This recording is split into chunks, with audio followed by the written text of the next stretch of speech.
All right. Well, thank you everyone for making time out of your busy days to come and talk about fractional product work. This session will apply to a lot of people who are not product managers or product leaders and are interested in fractional work as well. But that's kind of the angle through which I've gotten familiar with a lot of the fractional space from firsthand experience. And so I hope that it will particularly resonate with product people and maybe through extension also help people outside of the product world who are looking to get into the fractional product work space. I'm gonna share my screen and um, we have, I think, 45 minutes followed by roughly 15 minutes of Q&A, but as I was putting this together, it's pretty dense. Like I just have a lot to say about this topic, and I have not talked about it in any public session like this yet. So as I was putting the materials together, I kept pushing this session out because I just had a lot of stuff that I wanted to cover. So it's going to be a little dense. There's probably more text in these slides than there should be, but my goal was to be able to share a PDF of all these slides with people that join this at the end, so that the content could kind of stand on its own and be, maximally helpful. Um, I will be talking at my usual pace, which is pretty fast.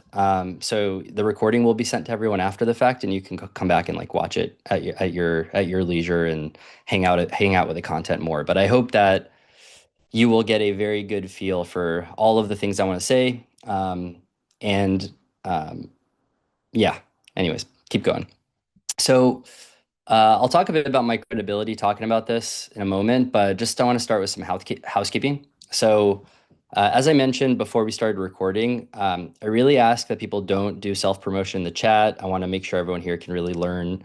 Um, and this will be emailed to you after the fact as a recording. You can turn off your video if you want. This will be basically me talking for 45 minutes.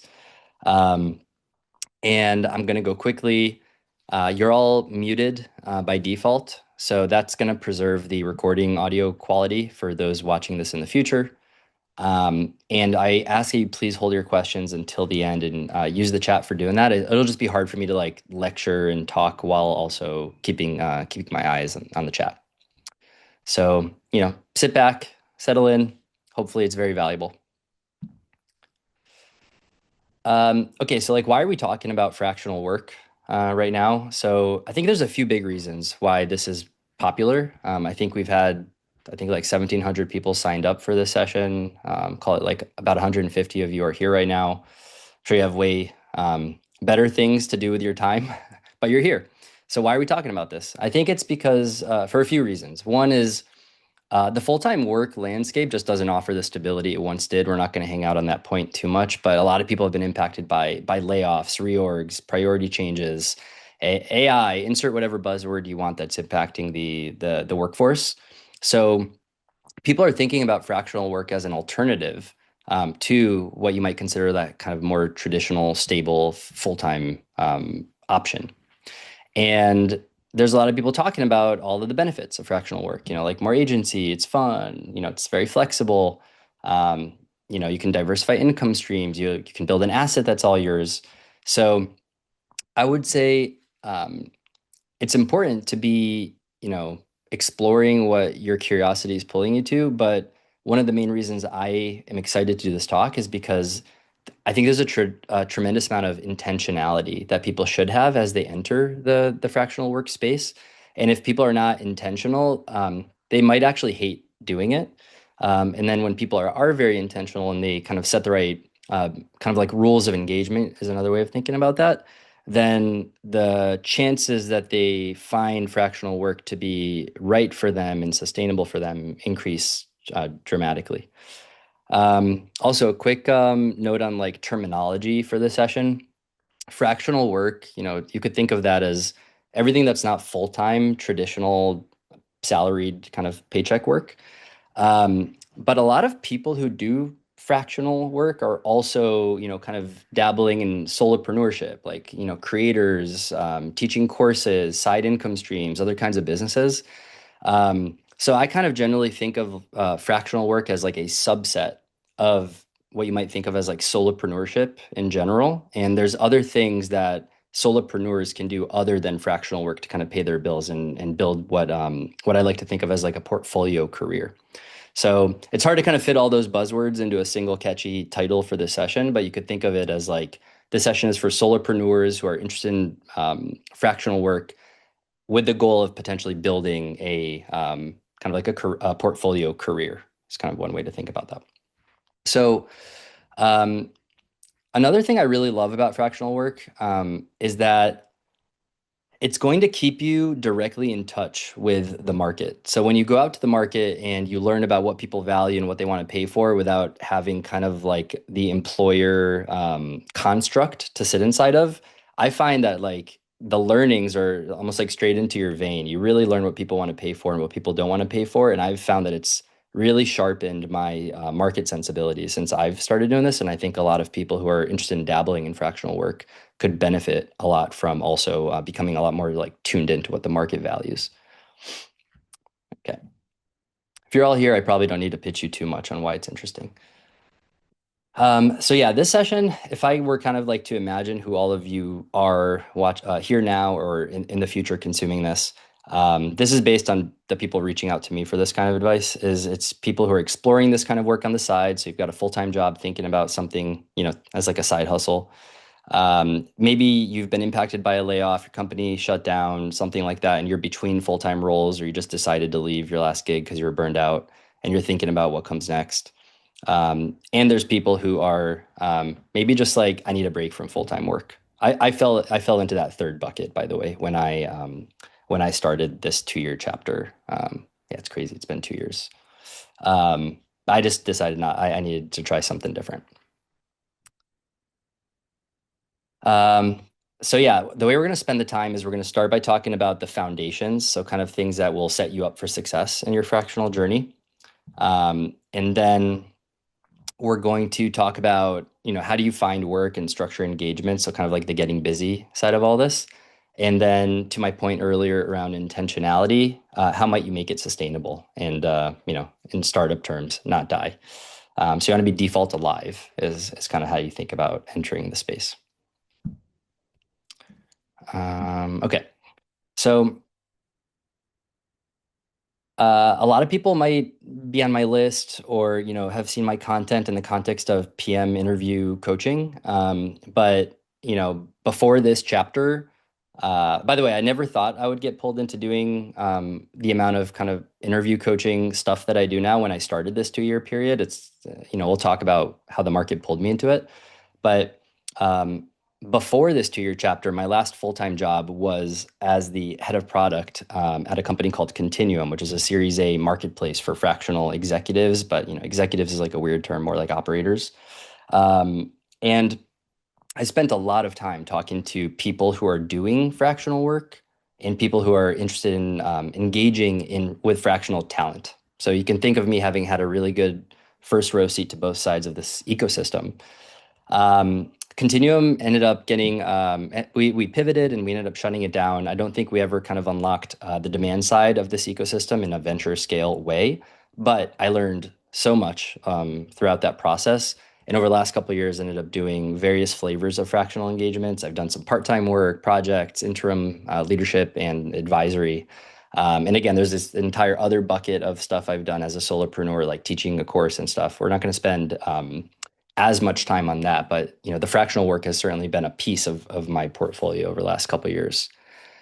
Um, I want to note that before I joined Continuum, when I thought about ever going out on my own and doing kind of like my own thing as a solopreneur, advisor, consultant, whatever, it was very intimidating to me personally. I just didn't even know how to think about starting. Like, what is the foundation for doing all this stuff? I just been only doing full-time work for a very long time, and so coming out of Continuum, it kind of all got demystified for me. I talked to a bunch of people that were making it work, a bunch of people that were not making it work for themselves, and just finding all the different patterns of what are the common themes. Um, and I would say that things like, your positioning, how you package what you do, your pricing, how you develop a pipeline, all this stuff is not like mysterious. these are concrete things that you could, there's kind of like an input output relationship between activities and results that you can get. So my goal with this session is to be able to share a lot of the advice I repeat about that. Um, I also want to call out there's a lot of like failures along the way that, this is not expected to be a kind of up into the right trajectory, as we'll cover in this session, but it's more about an entire almost like restructuring of your work life to a new way of doing things and lots of experimentation. So product people in particular resonate, I think, a lot with the experimentation. I've always done a lot of 0 to 1 PM work. And you kill like the vast majority of things that you explore because there's not like a there. But the goal is to find the things that are that have a pull, and then you could double down on those and then kill the things that are not working. So I would say um, for me, and this is actually chronological from top to bottom. So when I started this 2 year period, started by thinking, hey, like my really good friend Alex is a great designer. Why don't we start a product design studio and go and pitch founders on like hiring us to do like 0 to 1 product work for them?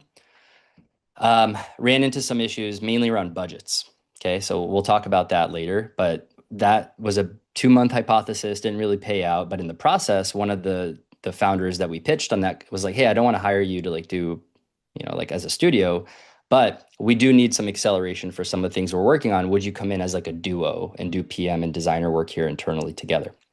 So that ended up turning into a part-time PM job, which we'll talk about with a company called Lettuce, and they're one of the kind of like solutions and teams that we'll talk about today. Um, the other one was a introduction I got to an AI startup that's in the stealth stage and needed some help. So I was basically juggling two part-time PM gigs in parallel, which was a very helpful way to replace my full-time income in the first few months of this chapter. But I realized I didn't want to have two part-time PM gigs. So I say that was like a failure because like that was not sustainable at all. So I ended up in that period also launching a podcast, which has very much been sustainable. It's not generating, like a meaningful amount of revenue or anything like that, but it's given me some benefits we'll talk about around like cadence and rhythm, which are things you lose when you exit full-time work. Shortly after that, started doing my first advisory with a startup. That was a fail. We'll talk about the difference between push and pull models for advisories. But I learned a lot from that, which helped me set up for success with two other future advisories, one of which is still going today.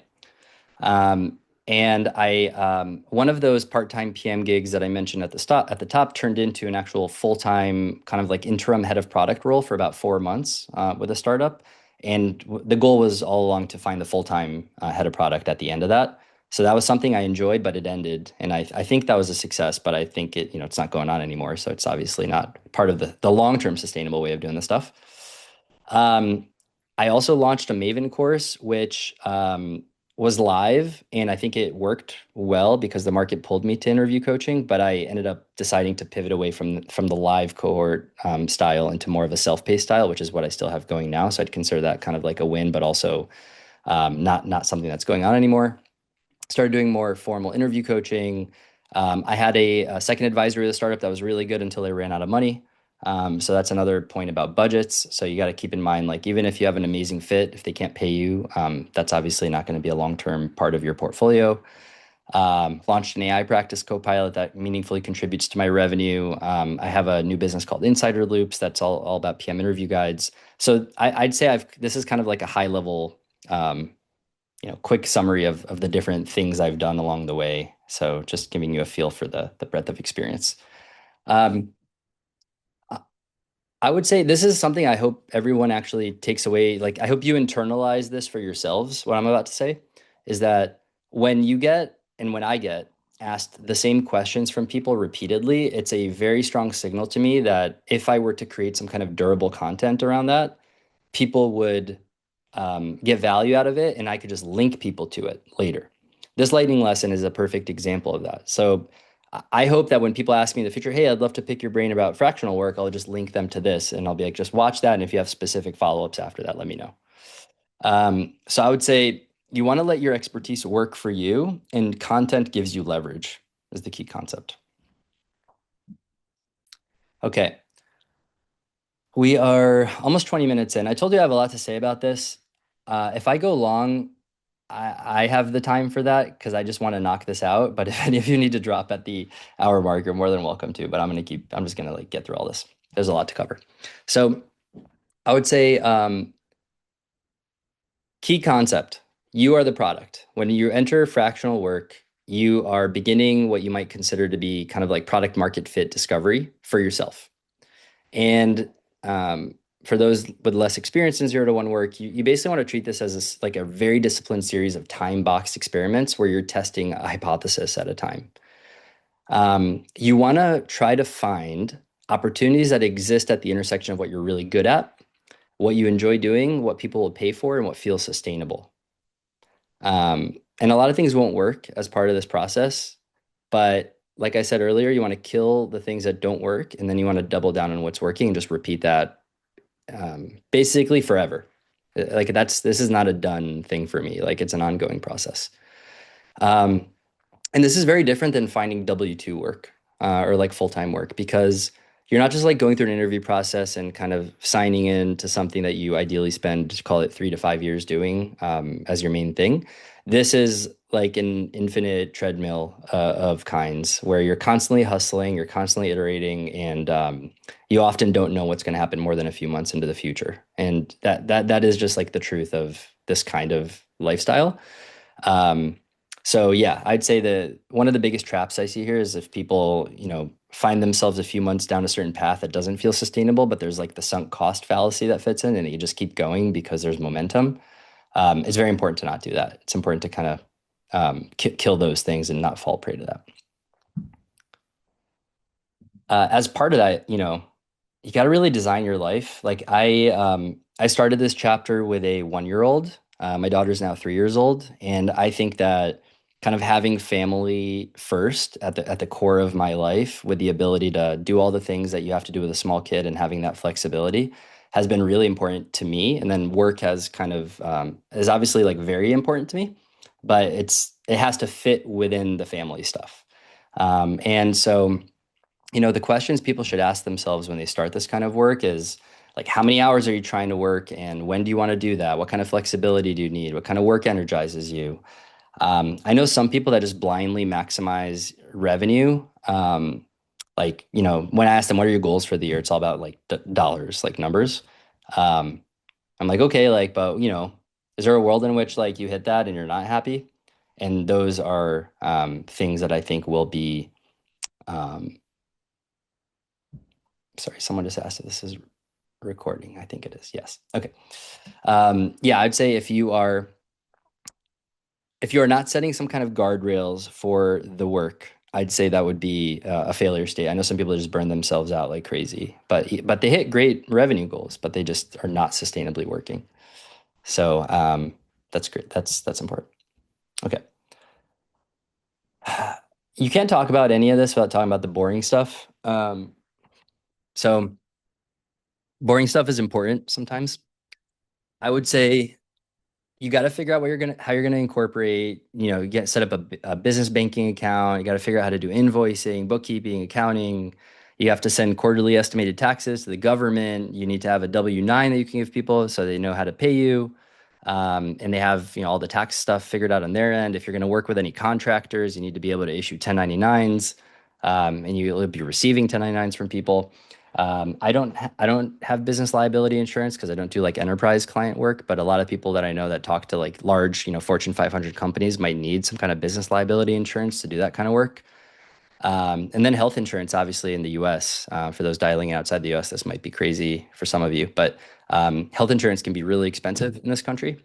So thankfully my wife does work a full-time job, and we can get health insurance through her employer, like subsidized, not entirely covered, obviously.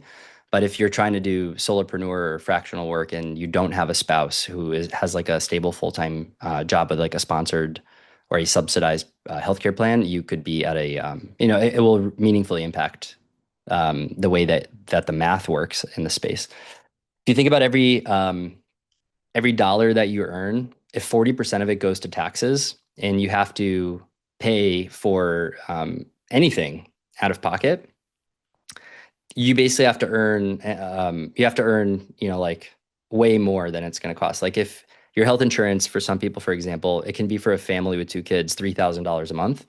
You have to earn $5,000. You have to basically bill $5,000 just to cover the $3,000 for your insurance plan every month. So, people need to be thinking about those kind of things.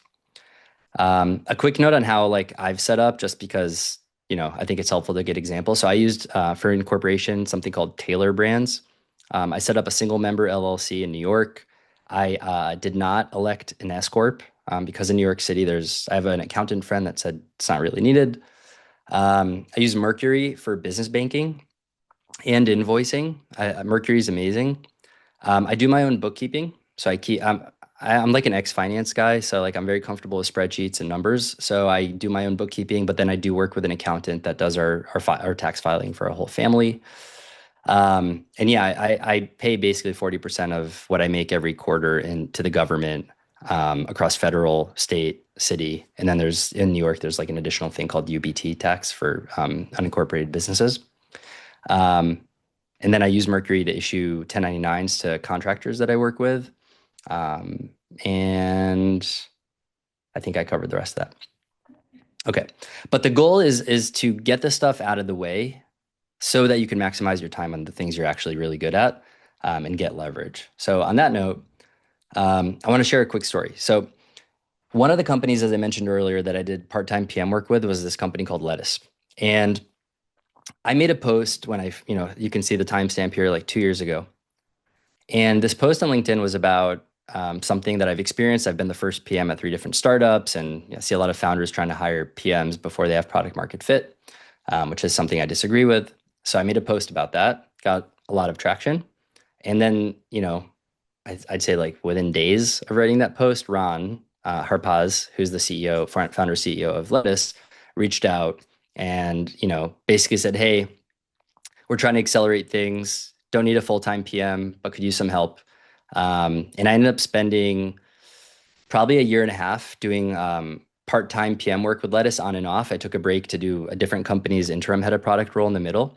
And I stopped working with Lettuce last summer just to focus on more like my course and a lot of the PM interview prep stuff in my own businesses. But I love the Lettuce team. It's a great company. And they've kindly agreed to sponsor this because they are building a product for fractional people. So the way Lettuce works is that they kind of automate the entire taxes piece of this. They maximize your savings. They handle your S corp formation. And recently, they even um, added the ability for you to get health insurance through them. So they kind of have like a very subsidized health insurance plan. They've offered a very special promo to people joining this session. So if you go to lettuce.co, use Maven VIP, you can get 1 month free off of Lettuce. And if you scan that QR code, they'll help you calculate your tax savings from getting an S corp and working with a product like Lettuce. Um, the coolest thing to me about Lettuce is that it's actually built by fractional people. So I think Ron might be one of the only full-time people at Lettuce. The entire workforce there is fractional. So when I was doing fractional work there for 15, 20 hours a week, I was working with a bunch of other people that were also doing other things on the side. I think it's just a really interesting way to build a company. So anyways, I just want people to know there are products in the space that can help with this. If you are scared of the numbers things, and you're scared of the taxes and, kind of like bookkeeping side of things, this is like a one-stop shop solution for a lot of that. And they're just adding more perks every month too for solopreneurs, like solo 401k savings, things like that. Okay, let's keep going. Okay, so once you kind of get a lot of that, paperwork and foundations out of the way, I would say what I would recommend, having kind of spent the last 2 years getting my footing in the space, is developing rituals and community if you can. So fractional work ends up killing a lot of the things like you get from a full-time job, like your weekly one-on-one with your manager, your feedback reviews every 6 months or something. Um, External accountability, like another team that needs you to ship something with them. So you could this can be a little disorienting for people. I've noticed when they start doing fractional product work, because they realize like they just don't have the systems in place to hold themselves accountable to making progress. I think it is possible to overcome that with intentionality. So I think for me, for example, when I started teaching on Maven, that gave me like deadlines, right? Like I'm launching this cohort on this date. I have these live, sessions on these dates. So I was able to kind of really start creating clarity on my own without needing an employer. That was probably very helpful for that. Last year, I ran 8 live cohorts once a month, and that was like a real cadence. So I would say that can be very helpful. My podcast is another example. We've been publishing every single week, other than maybe 2 weeks since we launched the podcast almost 2 years ago. It's called Supra Insider. And I'd say the weekly release cadence of that podcast just creates like a tremendous amount of it's like a real cadence that you could count on as a system. I would say writing, excuse me, writing publicly, like a LinkedIn post. If you're going to post something, that's shipping. And I would say anytime you can ship something, I think it has the potential to create some kind of repeating cadence for you. If you have a newsletter on Substack or something like that, same thing applies. Another thing is peer groups. So Supra does have a fractional peer community. I'm a member of the Supra community. My friend Mark, who is my podcast co-host, runs Supra, but there are multiple cohorts in the community that are focused on fractional product people. And so getting together with the same people every month for 90 minutes and talking about your challenges with each other and learning from each other can be another really good way to create structure and predictability. And this stuff takes time. So this bottom chart is just kind of meant to show how we started, and for the longest time, no one cared, but we did it because we liked doing it. And then, we're coming up on 100 episodes, and there's kind of like this compounding effect that starts to happen after a certain point with content. So consistency is not just good for your mental health, in my opinion, but it's also kind of important for your content strategy to work. Okay. So now that we have our foundations, how do you actually find work and do the work and stuff? So let's talk about that. So I'll start by sharing a quick story.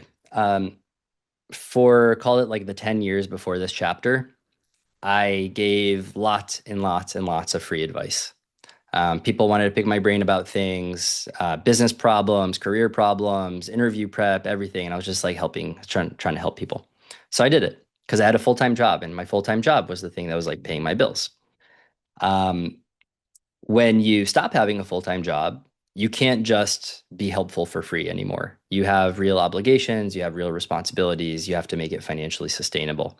So I had to figure out how to learn to ask people for money, like not donations or charity, but like paying me for things that I can offer as value add services or products. And it was super, super uncomfortable, like just straight up. And I think a lot of people struggle to convert organic conversations that are interesting and exciting into paid engagements. But I would say the thing that I've found that works for me and makes it less uncomfortable is doing free content like this. Like I know that if I can give away a bunch of free content for people and it's useful to them, that will be a marketing engine that potentially draws people in to explore my paid offerings, and they'll come in knowing that they've already received a lot of value from me. So it's not exactly paywalling myself altogether. Like no one gets anything from me for free without paying. That feels so weird to say. But it's more about finding the opportunities to add a tremendous amount of value to people, and then having just like a very opinionated path for people to engage with you in monetizable ways that help you make this path sustainable. Just a quick comment for the people in the chat.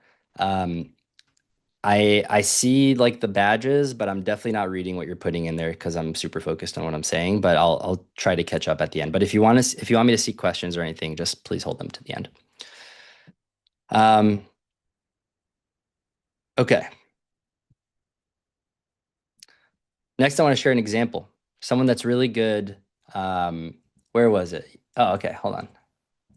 This slide. Great. So narrowing your positioning. So if you if you position yourself as someone who can do like lots and lots of things, you're like, sweet. Like I'm not closing any doors. People, no one's gonna say no to working with me because they'll realize like I can do all the things. I'm kind of being hyperbolic with this, but I do know some people who are like, I've done, and by the way, I fall into this bucket. Like I have early stage experience. I've worked at Facebook. I've done 0 to 1. I've done very mature monetization work.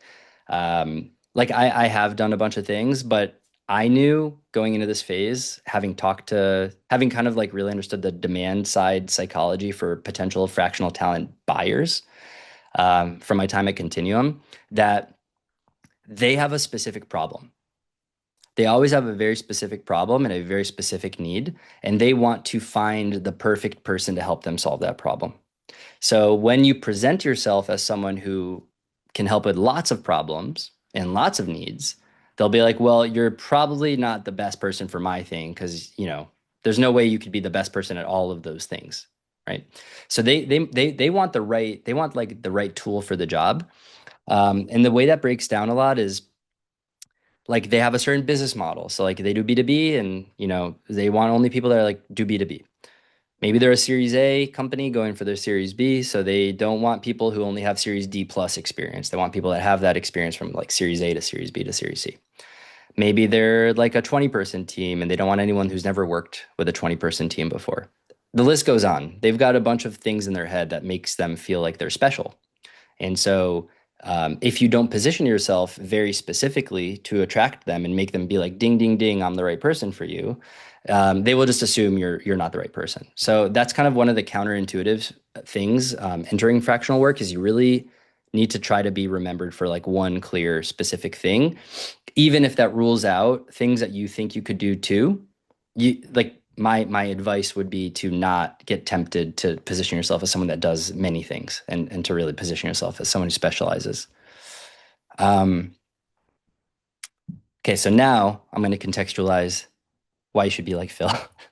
I jumped the gun on this before. So, um, so Phil, and by the way, Phil doesn't know I'm doing this, so yeah, I'll send it to him after. I hope he appreciates it. But Phil's actually a great case study and what I tell people to go check out. So if you go to like philgcarter.com, that's his website. Phil epitomizes the advice that I think people should follow when it comes to positioning themselves, because Phil has crafted a very clear niche for himself, and that is around growth advisory work that in angel investments with companies that are seed to Series C. They're consumer subscription companies, and he specifically helps them with their growth strategy, growth model, team, process, channels, right?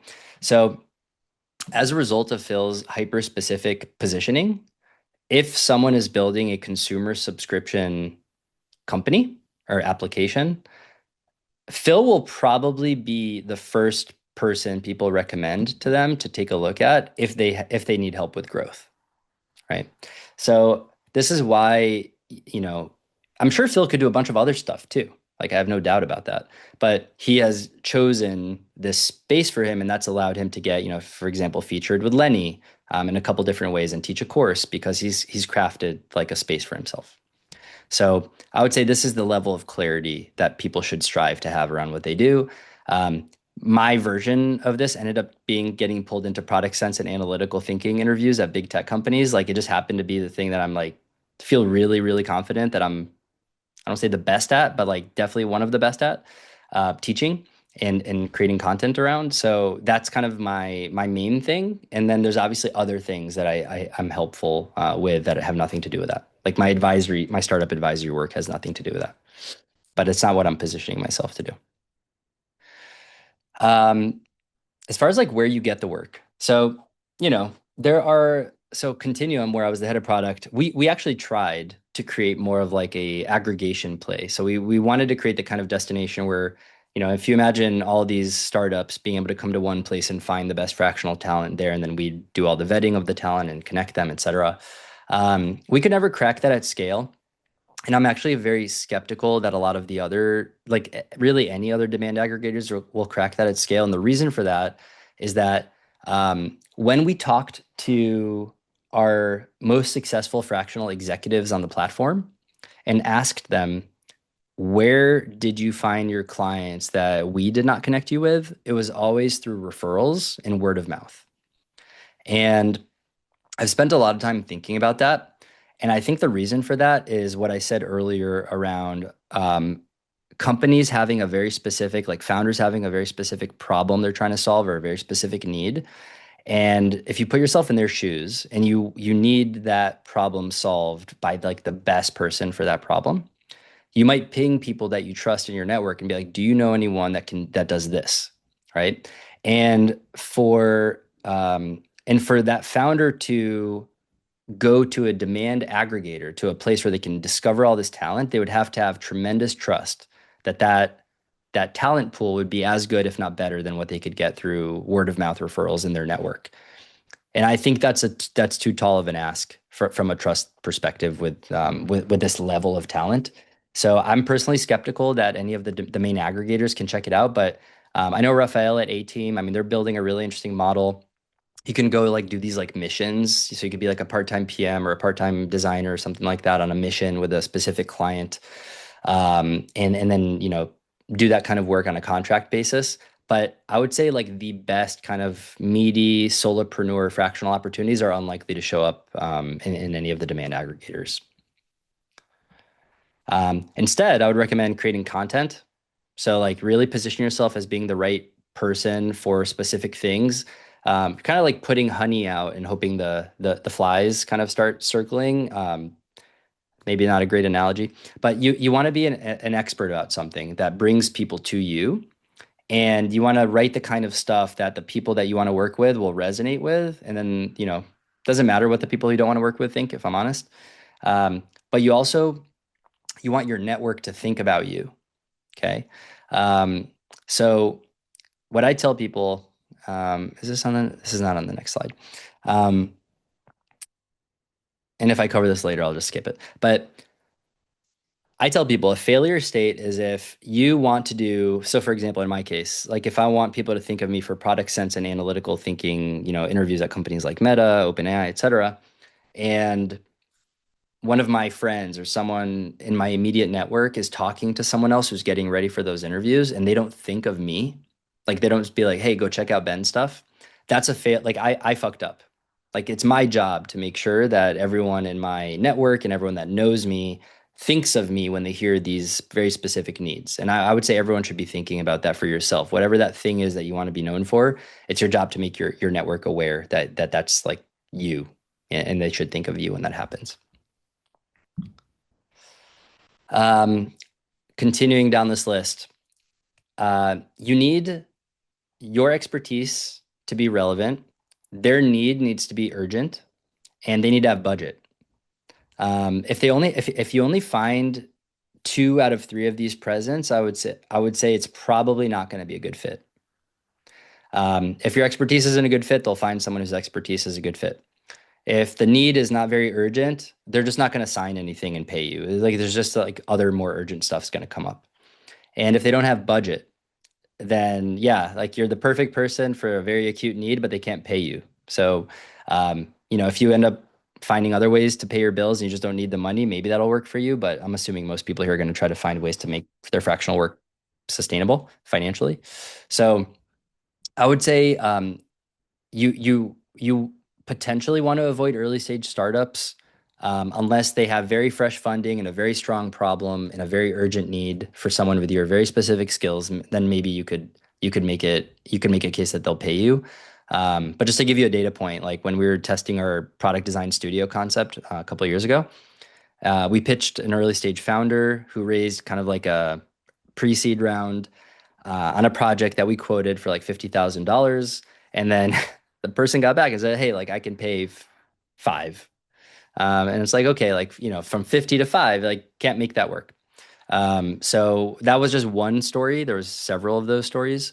Another example is I got introduced to a founder who was working on something new and needed kind of like part-time PM support for a couple days a week.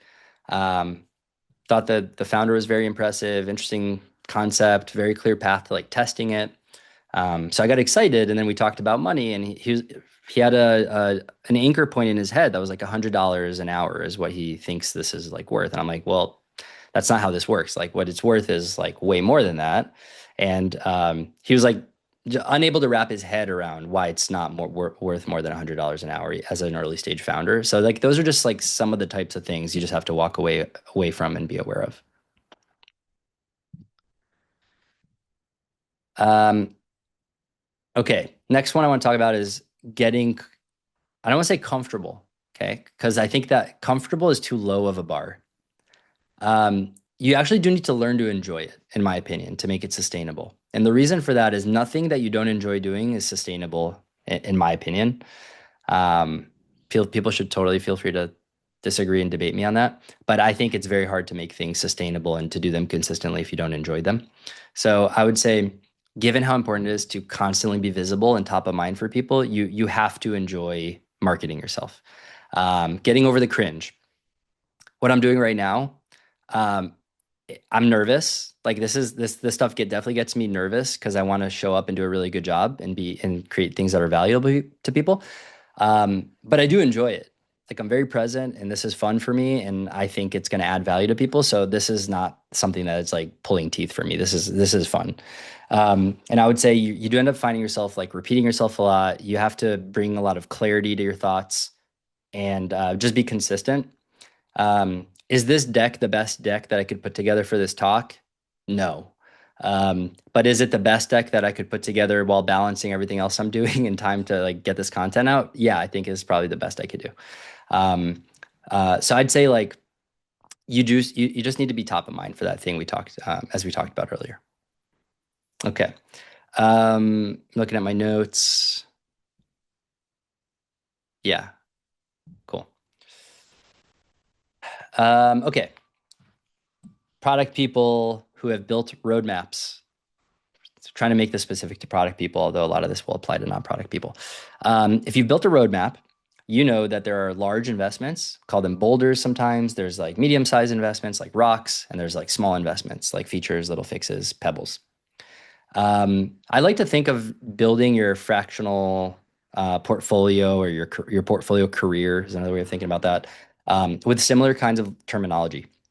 So you could think of boulders as being like very large engagements, like 20 to 50 hours a week. Yes, some fractional people definitely work 50 or more hours a week. That's not uncommon at all. Rocks are like smaller engagements, maybe like projects, 5 to 15 hours a week, and then pebbles are like those advisories that I've done, 1 to 2 hours a week, kind of like max. For me, like my current advisory I've got going on is 2 hours a month, and that feels really nice. I would say most people can probably handle like one boulder and maybe a pebble or two, or a mix of rocks and pebbles. I would say I haven't caught up with Phil recently, but go back to Phil Carter, I think last time I looked, he talked about having like 8 to 10 advisories going in parallel. So maybe Phil's strategy is more like a collection of pebbles. And that's kind of like how he's assembled his portfolio career.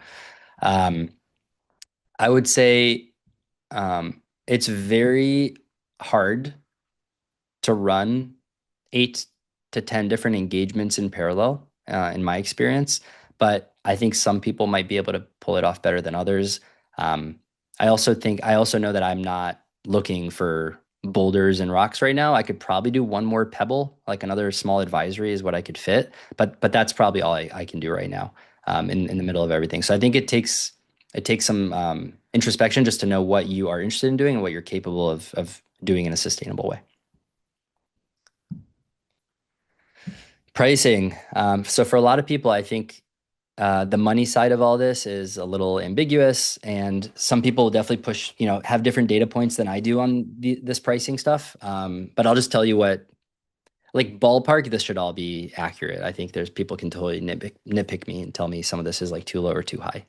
Um, Okay. So I would say some of the most common structures I see are projects and consulting, which are more like output oriented. So these have clear deliverables. They have milestones with payouts. This could be like 5,000, 50,000. Some people do $100,000 projects. So, but it really depends on the size and the specific kind of like outcome. This helps you get out of time for money. So if you can knock out an outcome for a customer in 10 hours, theoretically, they shouldn't care that you did it in 10 hours instead of 30 hours. Like they're getting what they're paying for. So that's kind of one way to think about this is like output orientation or outcome orientation.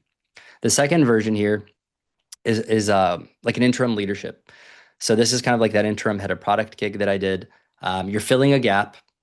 It's going to be maybe 3 to 9 months. Maybe a key executive is on pat or maternity leave. Maybe someone had to be let go and they're hiring the full-time replacement. The general way to structure these is with a monthly retainer. Sometimes there's like a 3, 4, or 5 month minimum. So there's maybe like a floor on how long the engagement might go. Generally, no hourly caps or hourly minimums. And ballpark pricing for something like that might be 2 times what you'd pay a full-time salaried employee for that exact position because of all the stuff we've talked about, like healthcare, benefits, all the overhead of working for yourself. The employer just has to bite the cash expense of it being higher, but then they don't have to give you the equity, they don't have to give you the benefit, they don't have to give you a laptop. So there's like a lot of the stuff that they generally spend money on employees to do that they won't have to spend on you too.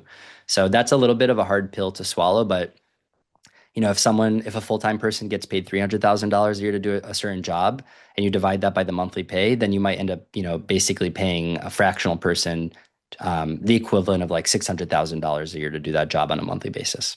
This is what that means.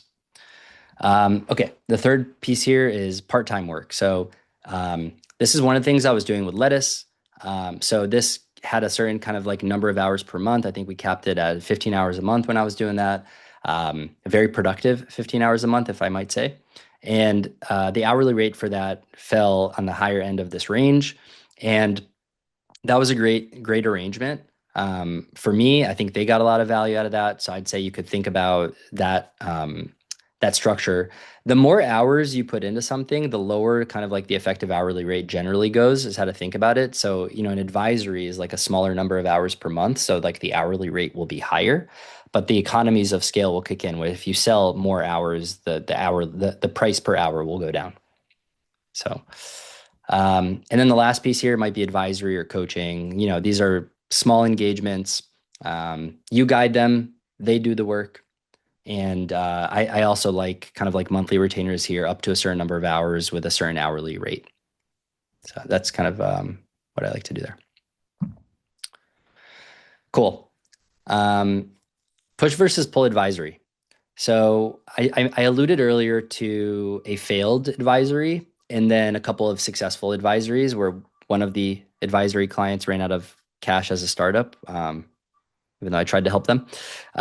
So what I would say is like the key difference that I've narrowed in on for kind of like rules of engagement around advising is I think the reason the first one failed is because I came up with the term for this, but I think push model is what was expected. So what that means is I think the co-founder thought that I should be thinking about their problems proactively between sessions and kind of like trying to help them by giving advice and messaging them and kind of going to bat for them outside of our sessions. When in reality, I was not interested in doing that. What I wanted was, hey, like I want you to really think about your problems, think about your questions. We come together. I'm going to give you my full attention. We're going to go deep on it. And then between sessions, I'm not like, there's no expectation of me adding value to you. And that's just what works for me. And what I decided I call now pull model advisories. Love pull model advisory for me. It's not for everyone. But I do think it's important to experiment and come up with your own kind of like rules for what you like to do, don't like to do, what you're good at, etc. Okay, section 3. We're getting to the end of the talk. And I think it'll be a very meaty Q&A if I had to guess. Okay, so positional game. If you go and listen to Toby Lutke, CEO of Spotify, he went on, Shopify. He went on the Lenny podcast, and one part of that podcast is something my friend Tal Raviv and I talk a lot about, which is the positional game. The positional game, there's like the positional game and there's tactics. The positional game, according to Toby, is how you win. So that means putting yourself in the right positions for optionality to get created. And then there's always room for you to like try new tactics and do new things. But if you're not playing the right positional game, you're not going to be you won't be well positioned to play the game for a very long time and win. So a couple of specific things that I try to do to put this advice into work is one, I always try to help before formalizing. So if I meet a founder and they want to do, for example, like they want to work with me as an advisor, I will spend at least 1 or 2 sessions doing the advisory job before we formalize anything. I'll tell them what the rates are if we end up formalizing it, just to make sure they can afford it. But um, I will want to add real value to that founder or that client before they pay me for any sort of official engagement. So I tell people in general, your goal for like initial kickoffs with potential customers is try to solve an actual problem for them on the first call. Like if it's a 30-minute call or a 45-minute call, try to make them feel like I want more time with this person because that was so helpful. I have helped people solve problems in the first call and there's no engagement that comes out of it because like we just solved it, right? Like they thought it might take like several months to solve it. We made enough progress that they're like, I know what I need to do. I actually don't need another session right now. That's great. That's a win for me too. So I would say you want to deliver value to people before you try to capture it. And I always try to deliver more value to people than I capture. Okay. This talk we're doing right now, I spent like, you don't want to know how many hours I spent putting this together. This is not monetizable immediately, other than shout out Lettuce for sponsoring it because it's relevant to their audience. But like that was something that came together pretty last minute. I didn't do this to get that sponsorship. So I would say, um, yeah, you want to really position yourself so that people think of you and think you're always giving them more value than you're capturing. Another thing a lot of people talk about in the fractional world is the feast or famine trap. So what does that mean? You landed a whale. Okay. Let's say you got, for most people, I'd say a 40 to $50,000 a month engagement is like a really big deal. I think even like the most senior people that I know that do fractional product work would feel like $50,000 a month for client work is a good get. So let's say you got a $50,000 a month engagement. You're gonna do everything you can to crush that engagement. You feel like the stakes are high, you want to maybe get a testimonial, case study, you want to get referrals out of that. You can't afford to bomb it. Okay. So you'll go down in what I call like the impact cave. And when you go heads down in the impact cave, you're going to kill your pipeline. You're going to have less time to do marketing, less time to do business development. Your pipeline's going to go dry. So when that engagement ends, which it will, that by definition, it's a fractional engagement, unless it turns into a full-time job, which happens sometimes. We'll talk about that. But unless it unless it turns into a full-time job, it will end, and then you'll be back in hustle mode to get your next engagement. So um, this is actually a very common failure mode I saw when I was at Continuum. Like people would just like get really big gigs and then they'd come out and they'd be like, oh my God, like people forgot I exist. I have to like now go and warm up everyone again. So I would say always try to leave room while you're doing engagements to do the marketing and the demand generation. It could be 10%, 20% of your time, but I would just never fully commit like 100 or 120% of yourself to doing the work. I think you always, to make it sustainable, you have to always leave some of that room. I hid the y-axis on this slide, but this is my actual, call it trailing 12 months. I'm sorry, trailing almost 24 months now of, okay, let's talk about terms. The yellow, I'm sorry, the blue chart, the blue line is gross revenue. Think of that as like billings. The red line is expenses. The orange line is the trailing. Oh, sorry, let me define the yellow bar. The yellow bar is adjusted gross income. So adjusted gross income, very simply, is your gross revenue minus your expenses. When you pay taxes, you're paying taxes on your adjusted gross income. People talk about writing something off as a business expense. If you write something off as a business expense, it means it comes out of your taxable income for as a business. So what I want to, the point I'm trying to make with this slide is there are spikes to income and there are very low income months. Okay. And people who are uncomfortable with unsteady cash flow can be very uncomfortable with fractional work, but like some months are very big and they have multiple months of kind of like income in them. And then some months are very low.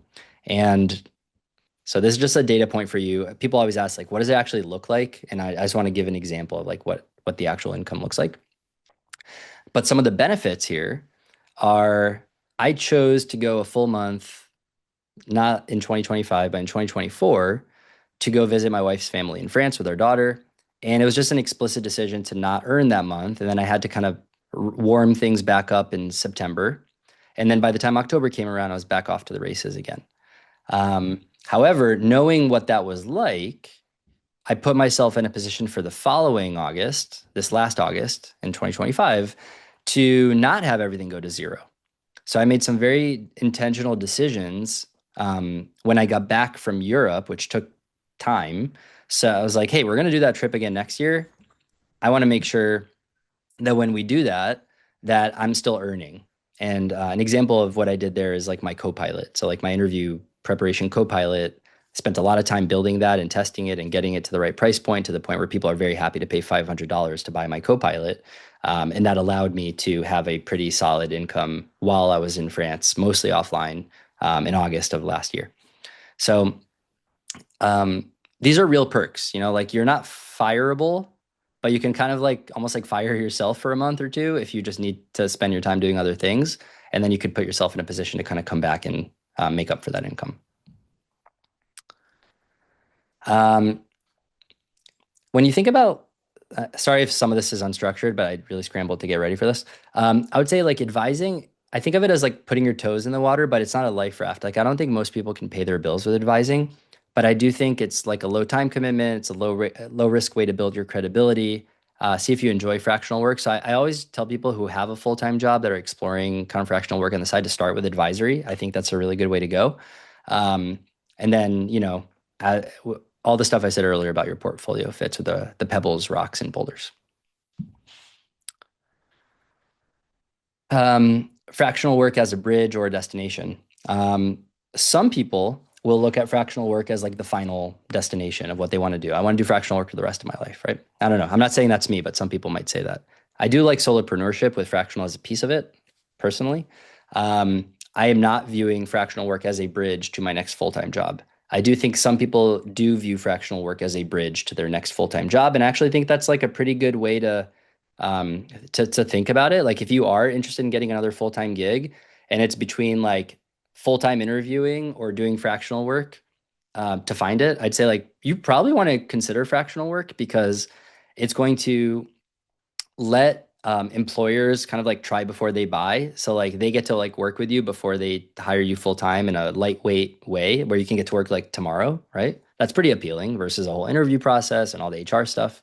So I think it's like a pretty compelling way for employers to de-risk talent. I also think that for you as an employee or fractional employee, you get to feel out their culture. Like when I was doing my part-time PM work with Lettuce, um, like, wow, like I know exactly how this company works. And if I wanted to go into full-time work, I think that I could have, that was an option. I just didn't want that. But I thought that that was a really interesting way to kind of de-risk joining a company as a fractional employee. I know Linear is known for their work trials. Not every company does work trials, but it's kind of like the same concept. If Linear could have people do a 1 month work trial, they probably would do that. It's just like a lot of talent can't swing that.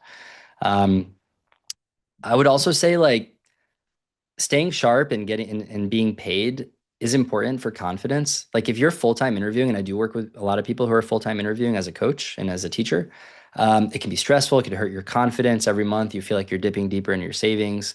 So I would say like being able to take on some fractional work can not only help pay your bills, but it can actually increase your confidence because you feel like you're useful.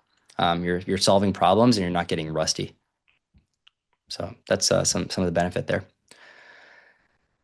In the spirit of sustainability, so a lot of people, I mean, every single person will find this out for themselves if you can get busy fractionally. At some point, you run out of hours to sell. Like you just can't sell more time. So, um, what do you do about that? Some people hire people and build out an agency, or they kind of start subcontracting, depending on the work you do. Maybe that makes sense. Maybe it doesn't make sense. I never went down that route because none of what I do feels like that fungible. I have some referrals to other coaches for interview prep, but those are people I vetted and I know that they're going to deliver. But I'm not trying to like build out a team.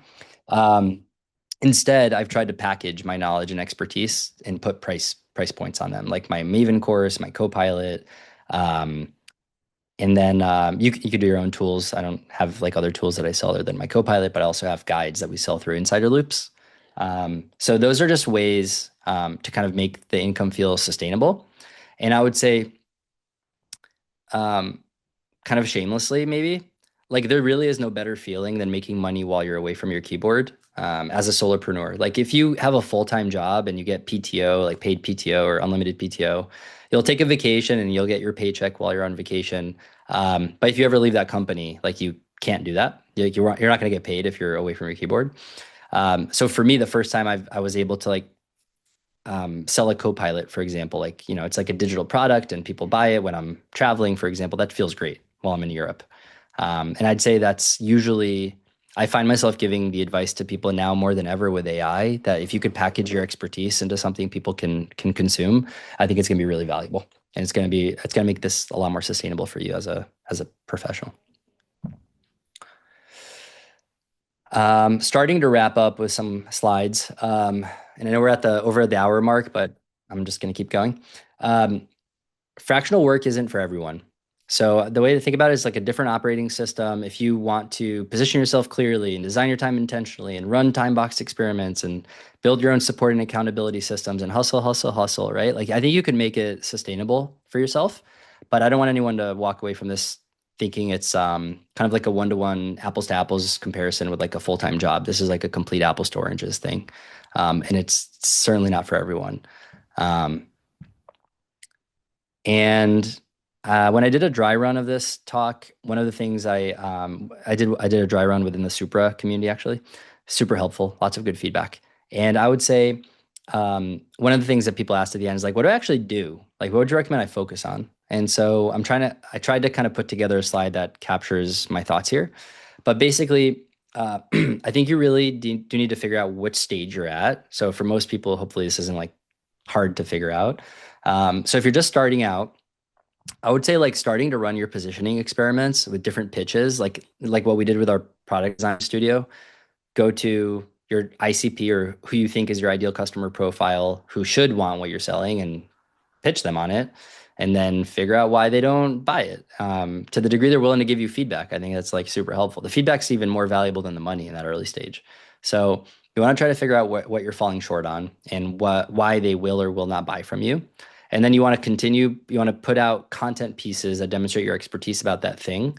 I would strongly recommend not necessarily like posting about the hottest thing everyone's talking about, like in the zeitgeist, because like if everyone's talking about that, like obviously you can't possibly be the authority on it. Unless you happen to be like the N of one that's like the first, the biggest expert on whatever Claudebot or Multibot or Multibook or whatever all this stuff is. So I would say like try to chase something that is very uniquely you and to put out content that demonstrates your experience around that thing. And just do coffee chats with your network, warm them up, let them know what you're up to, what you're thinking about, ask if they know anyone who needs that kind of help or when's the last time they talked to someone that needed that kind of help. Just start to feel out whether um, you could poke holes in your positioning or the demand for what you do by people being like, yeah, I don't think that's something that people want.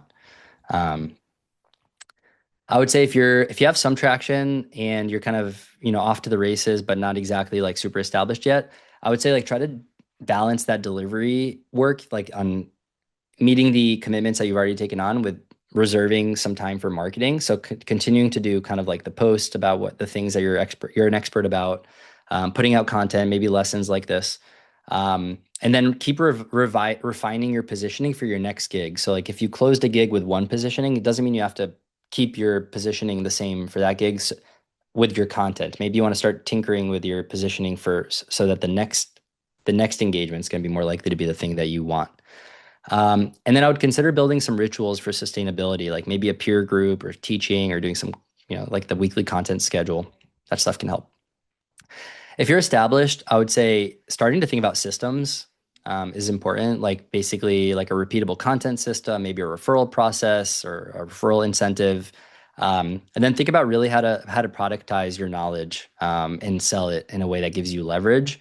and maybe even, starting to invest in community, joining a community, building a community, teaching. I really do think like running a course on Maven. Maven's not paying me to do this. They're obviously hosting the session, but I would say like I learned so much as from being a Maven instructor that so much of what I do now would not be possible if I didn't have the opportunity to teach on Maven.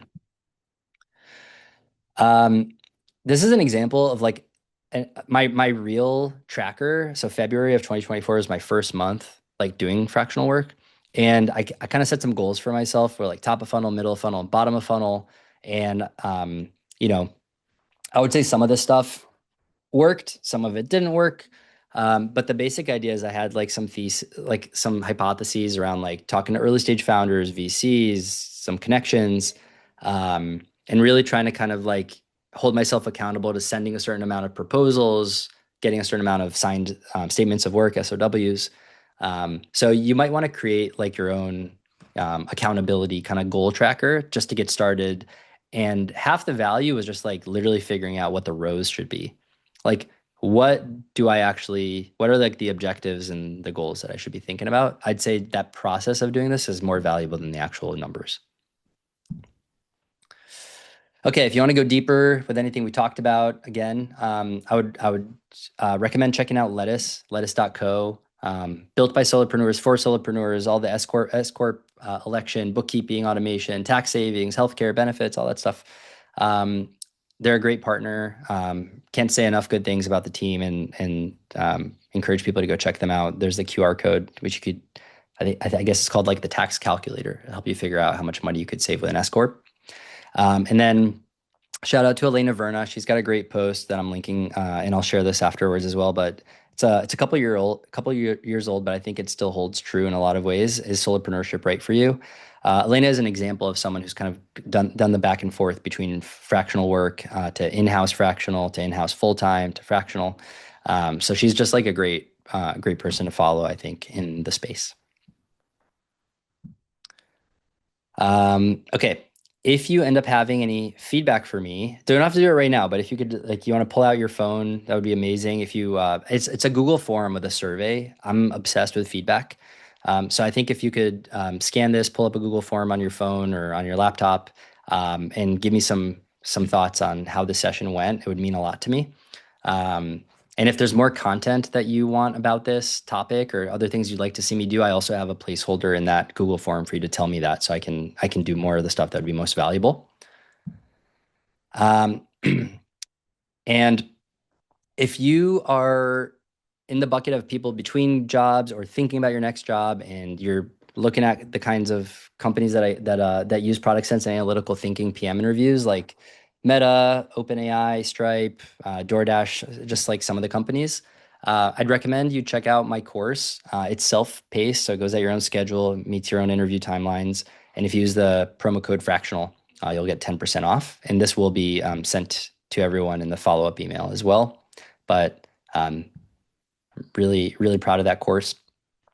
And then if you're interviewing at any of these companies, more coming soon, Stripe, Figma, Uber, and DoorDash, my podcast co-host and I, Mark, have been putting together very, well, they're certainly rigorously researched. We talked to a lot of people at the companies that we put the guides together for, as well as with both successful and unsuccessful candidates who have recently gone through the interview processes at those companies. And we put together our kind of like scouting reports. We're calling them guides, but they're really like scouting reports that we're putting our name behind as like this is actually what happens at these different companies' interview processes. And I encourage people to go check that out at insiderloops.com. These are some of the guides that we have there. You can go check that out. All right. I'm going to keep this up while I take a sip of water. And then, given that I haven't been paying attention to the chat, if there are questions people have um, in this chat, I will take a look at those. I'm just going to start reading through. If you want me to answer something you see, feel free to like react to it.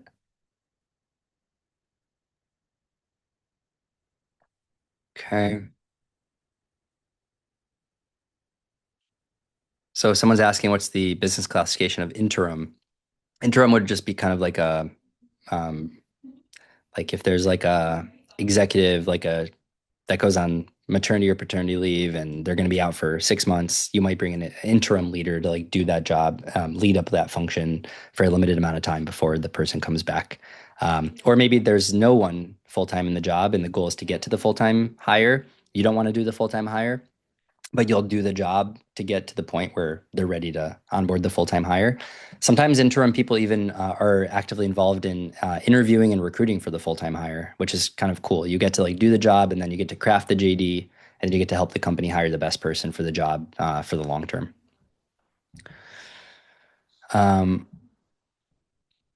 Someone's asking, do I see an audience? Do I see building an audience for my content as important, or is it more important to have content published that clients can discover when evaluating you? I think they kind of go hand in hand. Like, I think great content will help you build your audience, but then as your audience grows, more people will discover it, and then they might, excuse me, they might factor it into when they're evaluating working with you. I'm gonna stop sharing the screen now. Okay, let me keep reading through these.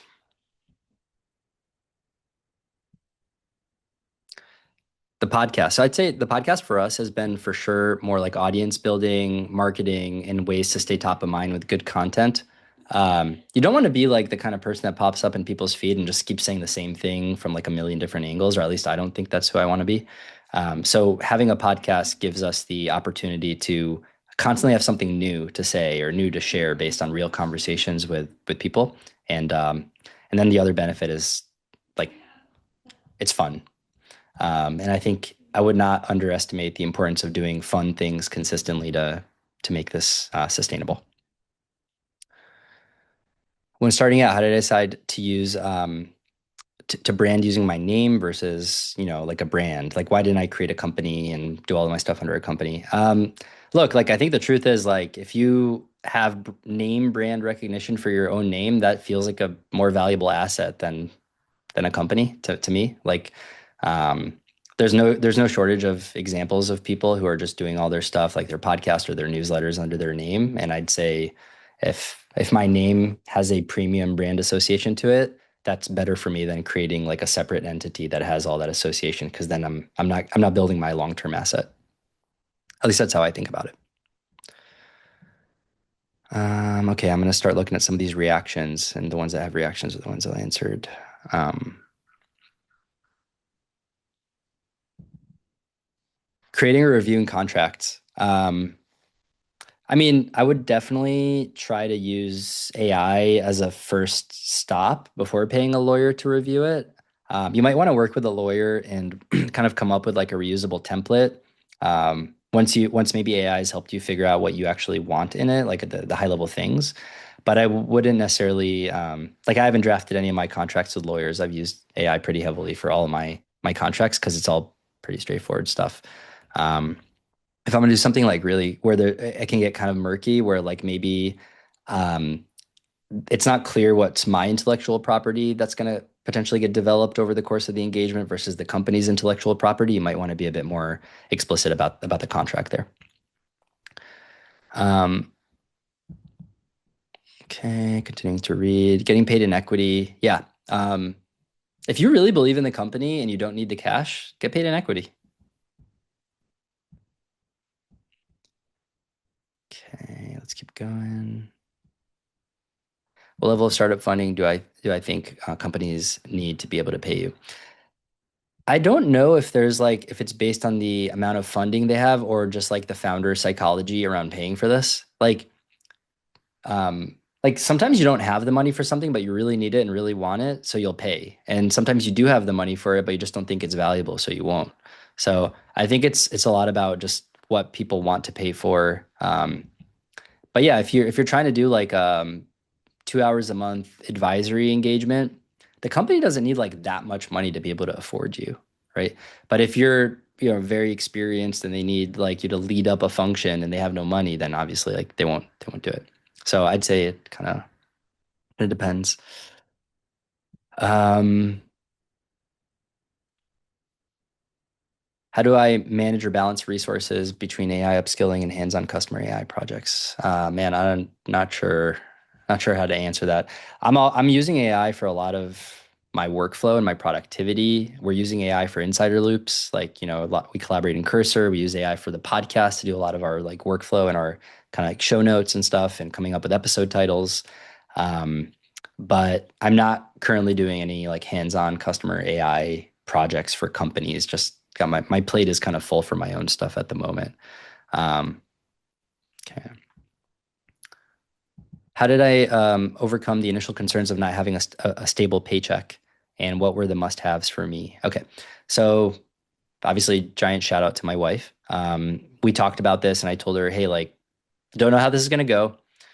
It might take me 3 to 6 months to replace my full-time income. Is that cool with you? And she was like, yeah, like if you think, as long as, we can have a conversation about it. If it's not working after 3 to 6 months and, and you're willing to get a full-time job again, then yeah, like why not? I did get there in like 2 months. So I think it happened faster than I expected, but I do think, looking at your savings and figuring out like how much can you actually afford to go. I wasn't in a position to like go years without income by any stretch. But I certainly was willing to bet on myself to get there within 3 to 6 months. Um,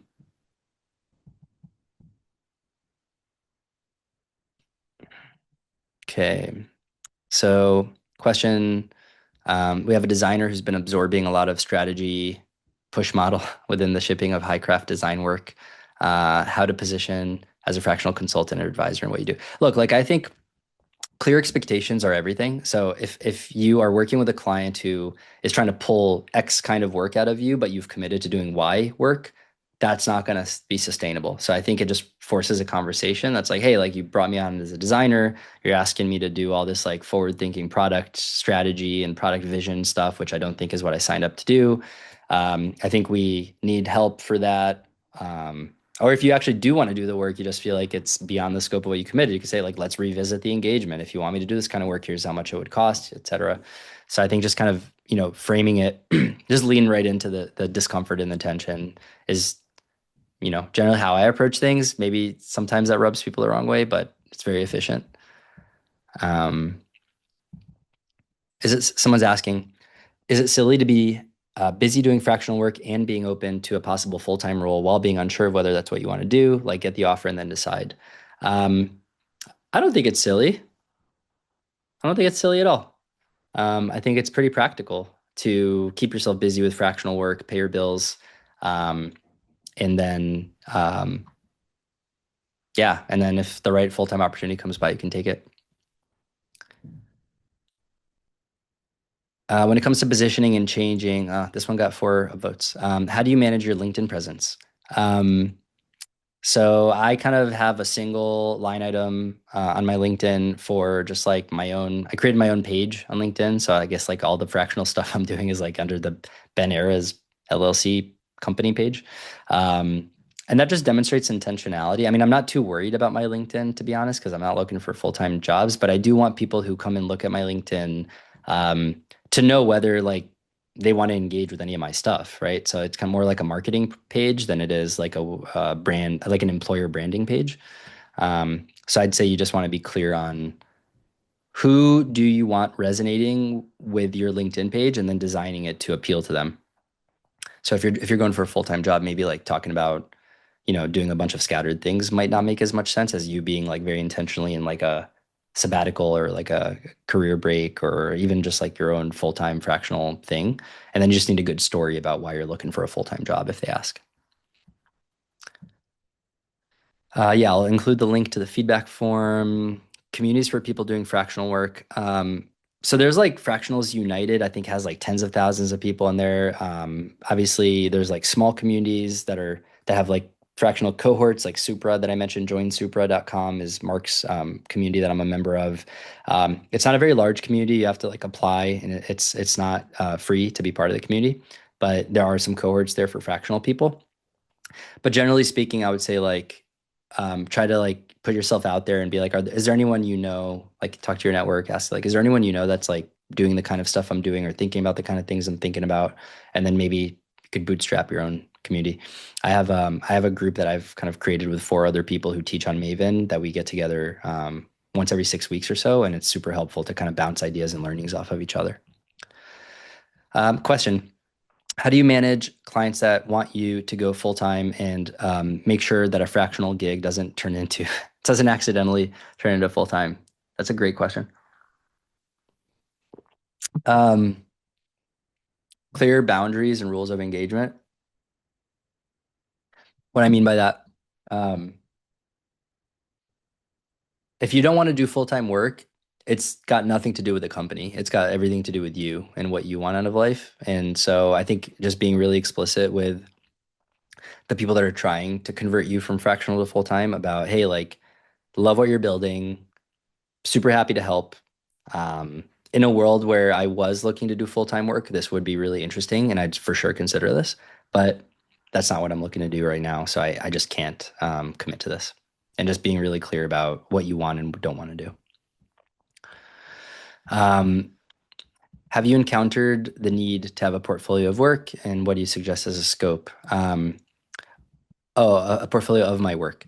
No, I've had people ask me if I could share um, like for example, when we were pitching like the studio, the product studio concept, like people want to see case studies or they want to see some examples or testimonials of what we've done, and um, that we didn't have those, but then again, the budget wasn't there. As I got into like my Maven course, that didn't really matter. When someone like when you get introduced to someone who has a problem that's a really urgent problem and you're like the right person to solve it and they like you and they think you could add a lot of value, they stop looking for like proof points like that, is my experience. Like they get emotionally sold on wanting to work with you, and then um they just want to get into it. I would say the more risk averse someone is, and the less kind of like emotionally bought in they are to like working with you, the more likely they probably are to look for like proof of work or those kind of things. But if you come in warmly referred from someone they respect, ideally if that person has also worked with you in the past, they might back channel you with some people on your resume or on your LinkedIn, but I don't think that kind of like a full blown portfolio is necessary for a lot of the stuff I've done, at least. Um, Someone's asking, how did I get started with lead gen beyond my own direct network? Yeah, maybe like the LinkedIn landscape has changed a bit now, but I would say I have like a decent Rolodex of people that are like people I've worked with in previous companies because I did start this after like 10 years of full-time PM work. Um, Anywhere from like Series A, Series B, Series C, all the way to like Facebook level, Facebook talent. And those people are all now dispersed in different companies and doing different things. And so I would say like warming up my network and just like telling even like my friends, like when I was living in San Francisco, it's like you sneeze and you talk to someone who works in tech. So when I started this phase, actually my second engagement came from a good friend of mine who used to work with the founder at a different company. And so that founder went to my friend being like, hey, I'm working on this new company. I need some help. I'm looking for good people. Did anyone come to mind? She's like, you should talk to Ben. And then so that's how I got that engagement that turned into the interim head of product engagement. So I would say like all the stuff that doesn't scale is basically what I would recommend doing when you're getting started. It's kind of like classic startup advice, but if you're finding product market fit, do the things that don't scale. And I'd say like warming up your network, talking to people one on one does not scale, and that's why it's the right place to start. Someone's asking which platforms are best for content creation, especially in product. Um, I mean, I think there's like everyone's got their own places to be present, but I would say just dabble, experiment. I probably wouldn't start with like a YouTube channel. You might want to start with a Substack. I know some people that do that, but um, that still requires people to come and like subscribe, but at least you have an artifact you could share with them. I do think LinkedIn posts are a good way to just get going. It's like lightweight or X. I don't post on X, but something that like that has like a low barrier to posting, like, not too much friction, will increase the chances that you'll do it. And then consistency is what matters more than, like the perfect medium. But do it where people are. Don't go where people aren't. Okay. I think I talked about a lot of the rest of this. Okay, actually, there's a question here around. Um, I think this is the last question I'll take. So, can you suggest a structured way, template steps, or to identify when a client is ready to commit or close on an engagement. Okay, so I do have, and I don't offer this publicly just because it would take me too long to package it. I'm sorry, um, but I do have a template that I reuse to do kind of like engagement scoping for advisories, for example. Um, but that doesn't even come into the equation until after I have like a verbal, verbal handshake or a verbal kind of interest from the founder that they want to, or the client that they want to move forward.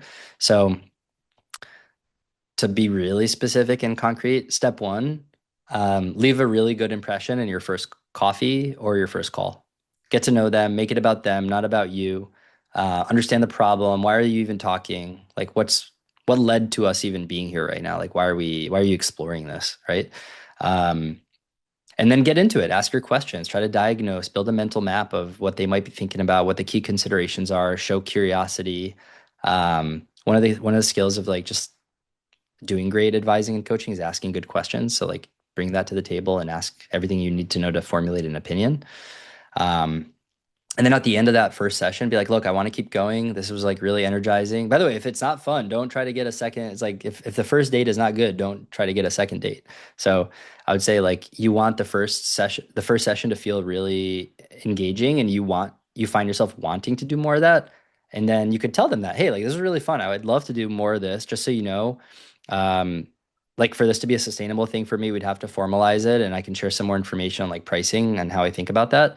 But I don't even want to talk about that if this wasn't useful to you. So why don't you like share your thoughts with me? Like, was this helpful? And I'm happy to even do another, follow-up session for like 45 minutes or an hour just to kind of make sure that this wasn't a fluke. But if after a couple sessions together, this is valuable for you and we're both finding it enjoyable and engaging, we should formalize this and I can send over, like a statement of work for you to review and then we can just formalize this.